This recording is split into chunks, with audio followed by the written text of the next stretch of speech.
Assalamualaikum warahmatullahi wabarakatuh. Waalaikumsalam warahmatullahi wabarakatuh.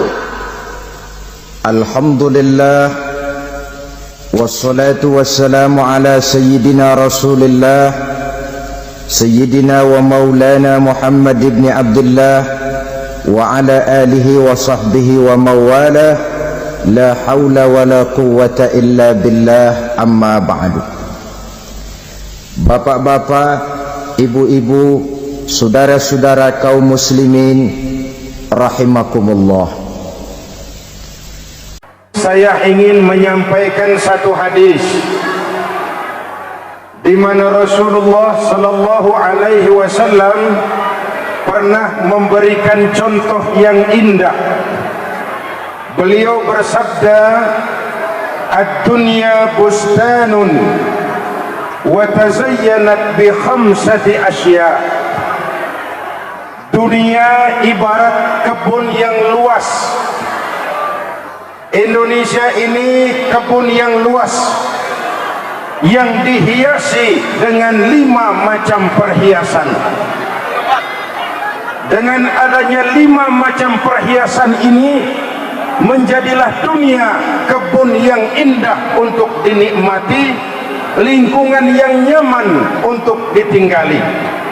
Kalau Indonesia mau jadi taman yang indah, harus dihiasi dengan 5 perkara. Berapa? 5. Ayo kita lihat. Yang pertama, bi'ilmil ulama, dengan ilmunya para ulama. Ini Nabi sudah bicara SDM, bicara soal kualitas sumber daya manusia. Kita bersyukur diberikan daerah seperti ini, alamnya subur, betul? Sumber daya alamnya kaya, ada biji besi, ada bahkan emas, ada industri wisata. Sumber daya alam ini tidak banyak artinya kalau kita tidak pandai mengolahnya. Maka untuk membudidayakan sumber alam ini diperlukan sentuhan tangan yang profesional pada satu sisi, bagi sebesar-besar kesejahteraan rakyat.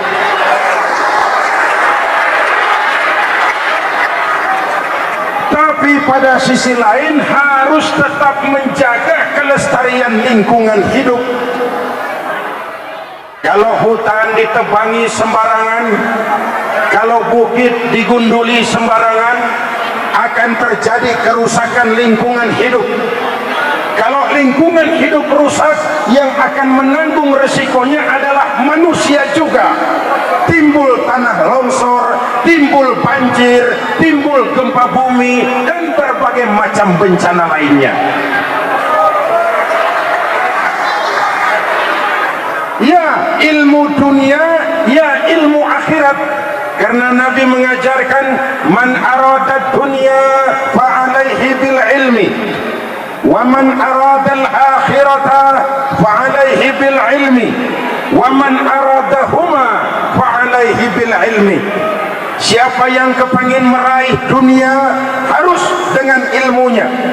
Siapa yang kepingin meraih akhirat harus dengan ilmunya.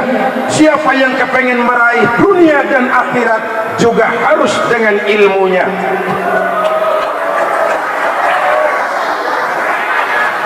Kita kepingin jalan raya beraspal licin, toyib, listrik masuk desa, oke.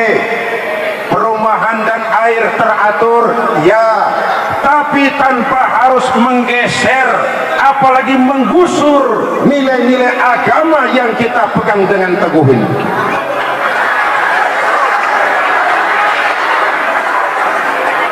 Maka kalian, adik-adikku, para remaja, para pemuda, kalian masa depan Indonesia. Kalau kita cuma berpangku tangan, maka hutanmu akan dibabat orang lain, lautmu akan dikuras orang lain, minyakmu akan disedot orang lain. Jangan-jangan kita cuma jadi generasi pembayar hutang. Na'udzu. Inilah perhiasan yang pertama, ilmunya para ulama, sentuhan tangan yang profesional untuk membangun hari esok yang lebih baik dari hari yang sudah lewat. Itu yang pertama.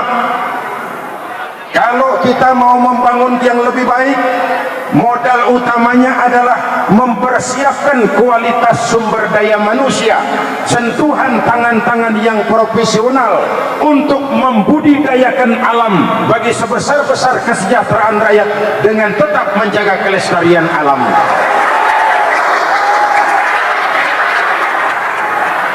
Sekarang yang kedua, kebun bernama dunia ini jadi indah bi'adlil umara, dengan keadilannya para pemimpin, dengan keadilannya orang-orang yang memegang kekuasaan. Tidak banyak gunanya sumber daya alam yang kaya kalau kita terpecah belah. Tidak banyak gunanya daerah wisata yang begini luar biasa kalau kita bertengkar satu dengan yang lain. Maka keadilan pemimpin diperlukan untuk menjadikan Indonesia sebuah taman yang indah, sebuah kebun yang nyaman untuk dinikmati.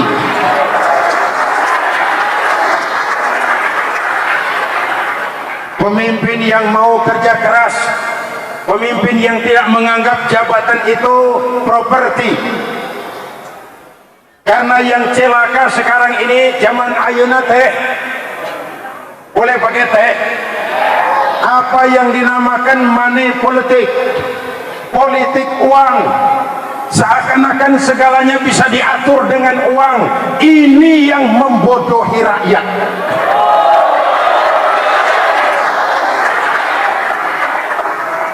Kalau orang naik jadi pejabat karena banyak mengeluarkan uang, saya yakin setelah dia naik jadi pejabat, yang pertama dilakukan adalah bagaimana pulang modal.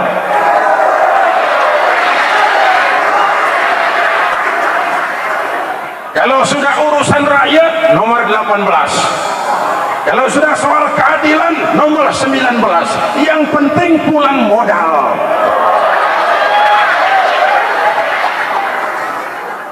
Hadirin yang saya hormati, kita kubur masa lalu,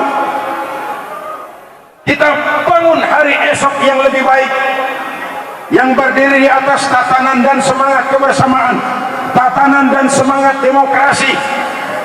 Sayyidul Syekh Umar bin Abdul Aziz ketika terpilih menjadi khalifah, menjadi Amirul Mukminin, ucapan yang pertama keluar dari bibirnya adalah inna lillah wa inna ilaihi raji'un. Diangkat jadi Amirul Mukminin, beliau bukan alhamdulillah tapi inna lillah, merasa mendapat musibah. Kenapa? Jabatan adalah amanah, menyia-nyiakan amanah adalah khianat, dan khianat adalah dosa besar.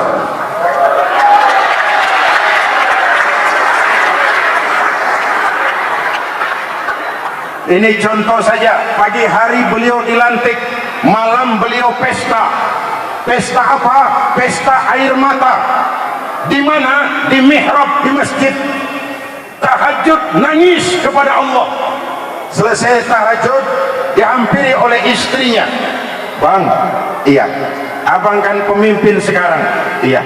Kenapa menangis? Justru setelah saya jadi pemimpin saya menangis.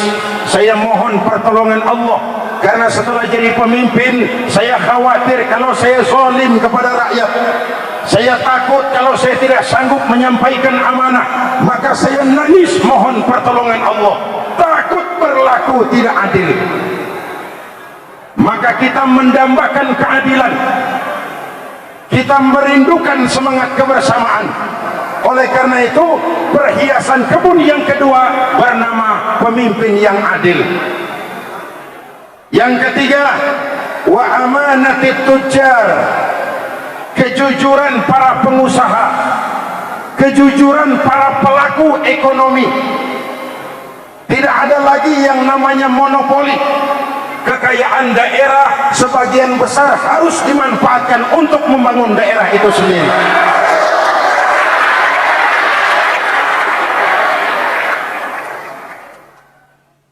Kejujuran para pelaku ekonomi, jangan hanya menguras sumber daya alam, tapi masyarakat di lingkungan itu tertinggal. Ini namanya bukan meninggalkan landasan, ketinggalan di landasan. Kita tidak kepengen terjadi pemindahan kemiskinan. Kita tidak kepengen lagi terjadi monopoli, di mana industri-industri besar menguasai dari hulu sampai ke hilir, yang semakin terciptanya masyarakat, yang kaya makin kaya, yang miskin makin terpuruk.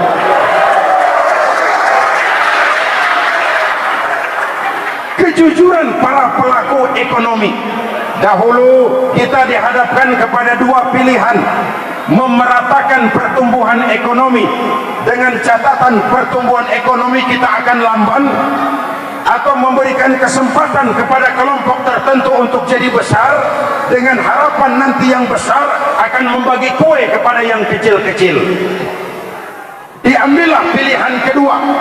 Muncul konglomerat dengan fasilitas-fasilitas yang luar biasa, menjadi besar, dan celakanya yang setelah besar lalu lupa diri.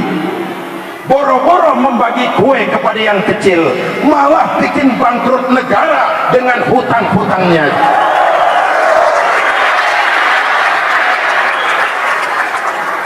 Disinilah lagi-lagi kita merindukan keadilan. Mereka yang merugikan negara miliaran rupiah diadili, dihukum, dikejar, alhamdulillah.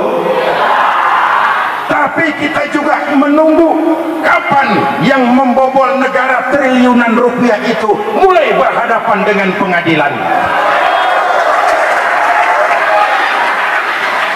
Rasa keadilan ini harus dipenuhi. Kalau tidak, saya khawatir akan muncul banyak street justice, pengadilan-pengadilan jalanan, dan itu tidak kita inginkan. Indonesia ini negara, bukan hutan. Kita tidak kepengen main hakim sendiri. Kita juga tidak ingin tercabut dari akar budaya kita sebagai bangsa yang berfalsafahkan Pancasila, yang berketuhanan yang Maha Esa. Kita ingin melihat nilai-nilai keadilan ditegakkan, kejujuran para pelaku ekonomi, kejujuran para pengusaha untuk tidak hanya sekedar mencari untung sendiri, tapi memikirkan kepentingan rakyat banyak ini.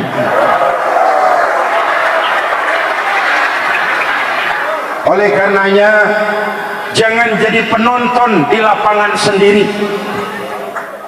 Lapangan kita yang harus main. Rumah kita yang harus jadi tuan rumah. Dan untuk itu kita harus mempersiapkan SDM, anak-anak kita. Dimulai, Rasul berdakwah tidak dimulai dengan membangun jembatan, tidak dimulai dengan membangun perumahan apartemen, tidak dimulai dengan membangun pusat pasar, tetapi dimulai dengan membangun SDM.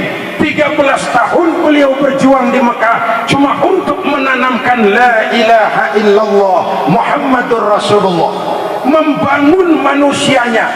Kalau manusianya tidak dibangun, lingkungannya bagus, saya khawatir jadi rumah sakit.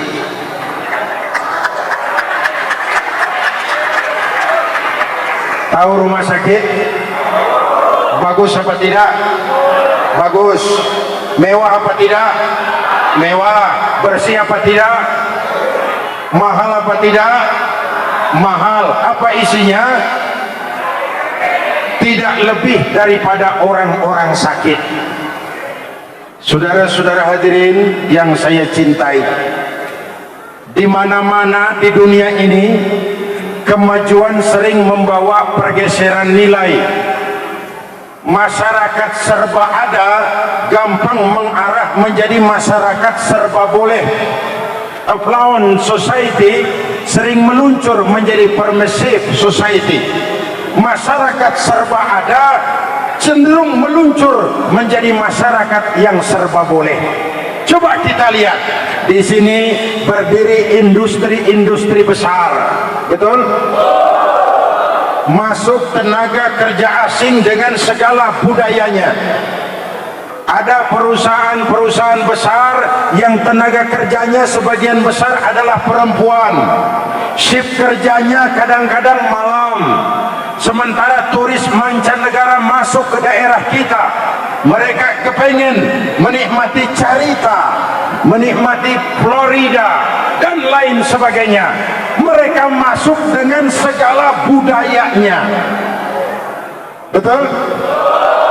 Maka orang yang tinggal di daerah wisata harus punya filter. Punya apa? Listrik masuk desa, alhamdulillah. Koran masuk desa, alhamdulillah. Pelacur masuk desa, alhamdulillah. Itu yang bilang alhamdulillah pasti langganan.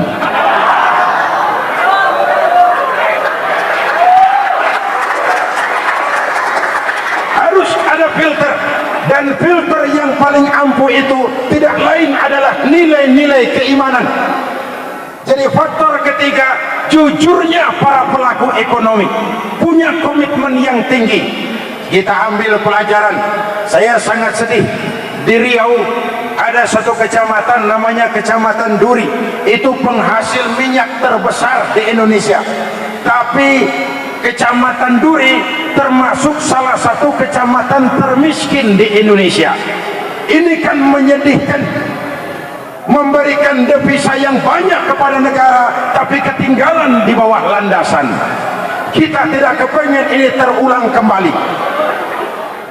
Hadirin yang saya hormati, ini faktor yang ketiga. Sekarang yang keempat, berapa? Wa nasihatil mu'tarifin, kedisiplinan para pekerja. Islam bukan agama orang pemalas yang selesai sholat lalu berpangku tangan menunggu keajaiban, menghitung bintang di langit sambil mengumpulkan jikalau.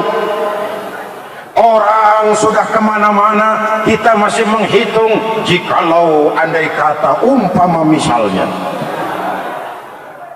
Tapi Islam pun bukan agama orang sombong yang setelah berusaha lalu tidak memerlukan Allah. Islam mengajarkan keseimbangan. Wa idza qudiyatis salatu fantashiru fil ardi wabtaghu min fadlillah. Kalau sholat sudah selesai kamu kerjakan, bertebaranlah di permukaan bumi, cari karunia Tuhanmu, jangan duduk jadi pemalas. Bahkan dalam ayat yang pendek Quran mengajarkan fa idza faraghta fansab. Kalau sudah selesai kamu kerjakan satu tugas, jangan diam, sing-singkan lengan bajumu, bersiaplah untuk tugas berikutnya. Tidak ada kata puas, tidak ada kata berhenti. Bagaimanapun bagusnya prestasi hari ini, itu cuma batu loncatan ke arah prestasi yang berikutnya yang harus lebih baik lagi. Itu yang kita inginkan dari kehidupan ini.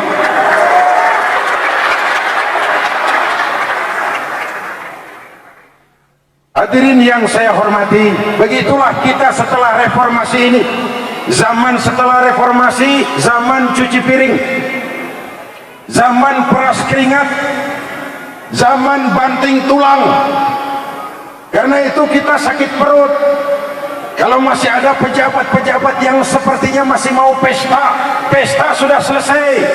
Sekarang zaman peras keringat, banting tulang, kerja bakti, menata hari esok agar lebih baik daripada hari sekarang ini.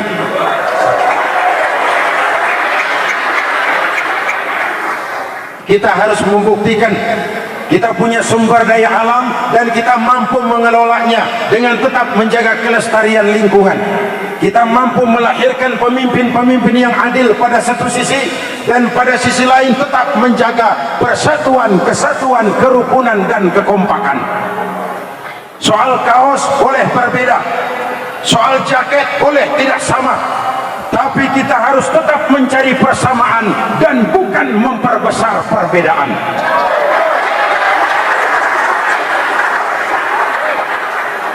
Ini faktor yang keempat, disiplinnya para pekerja. Peras keringat, banting tulang, menata hari esok yang lebih baik. Diriwayatkan di satu hari Jumat, sebelum Rasulullah naik mimbar, ja'al Arabul Badiyah, datang orang Arab dari pedalaman, naik unta, sampai di depan masjid, turun dari untanya, langsung menuju masjid. Ditanya oleh baginda Rasul, saudara, Bung, ontamu sudah kau ikat? Belum ya Rasul. Kenapa tidak kau ikat? Saya tawakal kepada Allah, saya kan mau sholat, masa onta dicuri?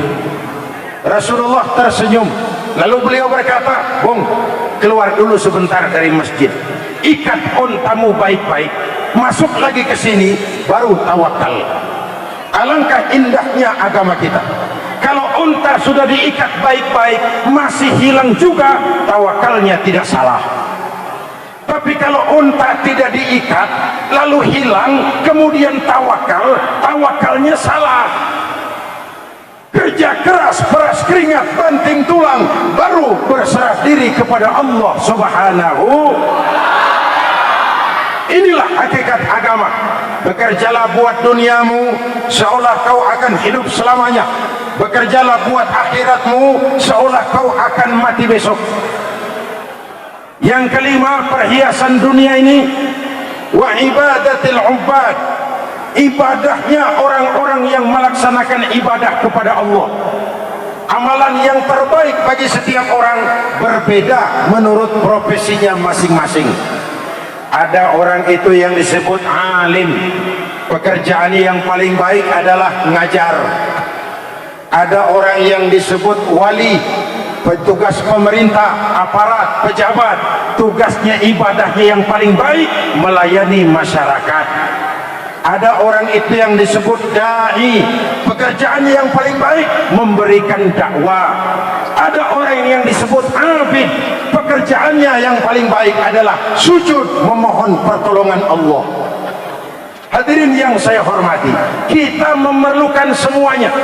Yang pertama, Nabi bicara soal SDM, ilmunya para ulama.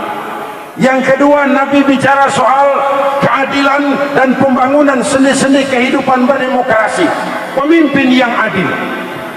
Yang ketiga, Nabi bicara soal penataan ekonomi, amanati tujar, kejujuran para pelaku ekonomi.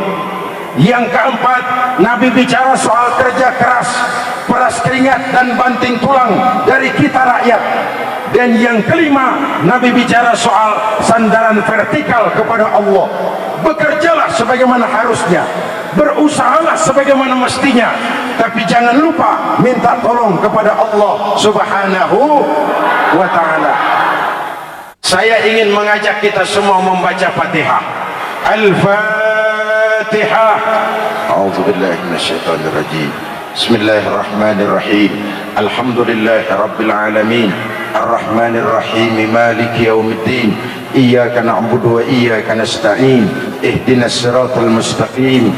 Siratal ladzina an'amta 'alaihim ghairil maghdubi 'alaihim waladdallin. Amin. Bismillahirrahmanirrahim. Alhamdulillahi rabbil alamin.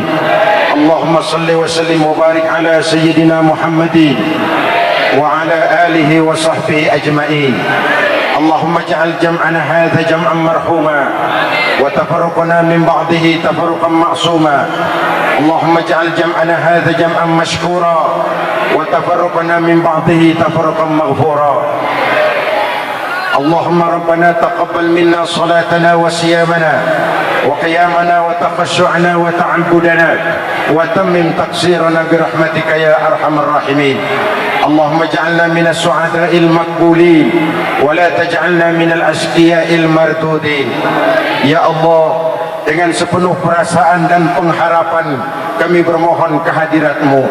Satukan hati kami, satukan langkah kami, tautkan hati kami, Ya Allah, karuniakan kepada kami pemimpin-pemimpin yang adil, yang takut kepadamu dan sayang kepada kami. Berikan mereka kekuatan zahir dan batin untuk dapat membawa kami rakyat dan bangsa Indonesia menuju masyarakat yang adil dalam kemakmuran dan makmur dalam keadilan di bawah naungan ridha-Mu. Ya Allah, ampuni dosa kami, dosa ibu bapa kami, dosa saudara-saudara kami umat Islam. Selamatkan kami, selamatkan generasi muda kami di dunia ini dan di akhirat nanti. Jangan biarkan kami sebagai bangsa jadi pecah berkeping-keping. Ya Allah, inilah permohonan, kabulkan atas kekuasaan dan kemurahan-Mu.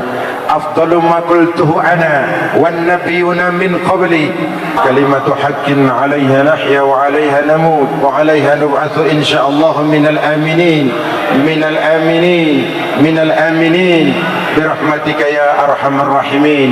صلى الله على سيدنا محمد وعلى آله وصحبه أجمعين. سبحان ربك رب العزة عما يصفون، سلام على المرسلين والحمد لله رب العالمين. السلام عليكم ورحمة الله وبركاته.